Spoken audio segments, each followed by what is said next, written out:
ইয়াতিমের মাল যারা জোর করে অন্যায়ভাবে দখল করেছেন তাদের জন্য সতর্কবার্তা আল্লাহ পাক রাব্বুল আলামিন সতর্ক করেছেন। পবিত্র কালামুল্লাহ শরীফ থেকে সতর্ক করেছেন। হাদিস শরীফে ইমামুল আম্বিয়া রাসূল পাক সাল্লাল্লাহু তাআলা আলাইহি ওয়াসাল্লাম সতর্ক করেছেন।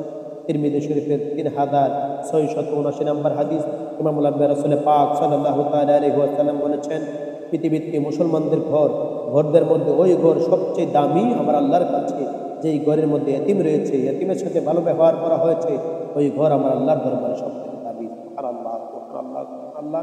আর সবচাইতে ওই ঘর আমার আল্লাহর দরবারে নিকৃষ্ট যেই ঘরে এতিমের সাথে ভালো ব্যবহার করা হয় নাই, এতিমের মাল আত্মসাৎ করা হয়েছে।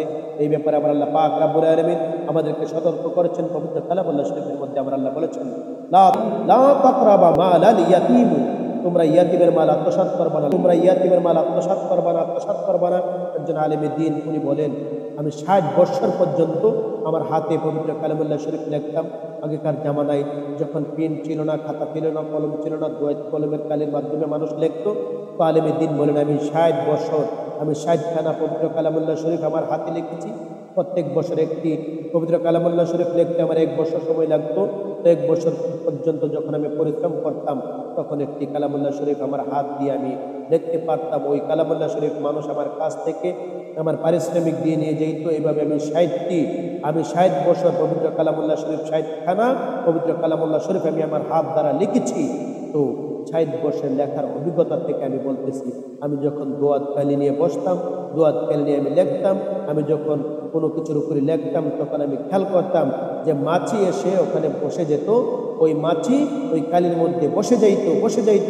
আমি তাদের হাক করে আমি তাদেরকে ওখান থেকে তাড়িয়ে দিতাম। কিন্তু যখনই আমি পবিত্র কালামুল্লাহ শরীফের ওই আয়াতটি পড়তাম, ওই আয়াতটি আমি লিখতাম, যে আয়াতটির মধ্যে আমার আল্লাহ পাক রাব্বুল আলামিন বলেছেন যে লা তাকরাবা মালুল ইয়াতীম, তোমরা ইয়াতীমের মাল, লা তাকরাবা মালাল ইয়াতীম, তোমরা ইয়াতীমের মাল আত্মসাৎ করবা না, ইয়াতীমের মাল খাইবা না, ইয়াতীমের মালে হাত দিবা না। তখন আমি দেখতাম ওই মাছিগুলো ওই লেখার মধ্যে পবিত্র কালামুল্লাহ শরীফের এই আয়াতের মধ্যে মাছিগুলো বসতো না। আল্লাহু আকবার, আল্লাহু আকবার, আল্লাহু আকবার। এখানে ক্লিয়ার হয়ে গেল যে মাছি পর্যন্ত আল্লাহর একটি সৃষ্টি, 18,000 মাখলুকাতের মধ্যে একটা সৃষ্টি হচ্ছে মাছি। যেই মাছির একটি ডানার মধ্যে বিষ রয়েছে, অপরটি ডানার মধ্যে ওষুধ রয়েছে। যদি মাছি কোনো তার মধ্যে পড়ে যায় তাহলে এই মাছিটাকে ওখানে ডুবিয়ে খাওয়া যাবে, কোনো ক্ষতি নাই। তো ওই মাছি পর্যন্ত জানে আমার আল্লাহ পাক রাব্বুল আলামিনের হুকুম হাকাম মেনে চলেছে যে কি করা যাবে না, এতিমের মাল আত্মসাৎ করা যাবে না, এতিমের মাল গ্রহণ করা যাবে না, এতিমের মাল থেকে খাওয়া যাবে না। আমার ভাইয়ারা, আল্লাহ পাক রাব্বুল আলামিন পবিত্র কালামুল্লাহ শরীফের মধ্যে বলেছেন যে লা তাকরাবা মালাল ইয়াতীম, লা তাকরাবা মালাল ইয়াতীম, তোমরা ইয়াতীমের মাল খাইবা না, ইয়াতীমের মালের ধারে কাছেও যাইবা না।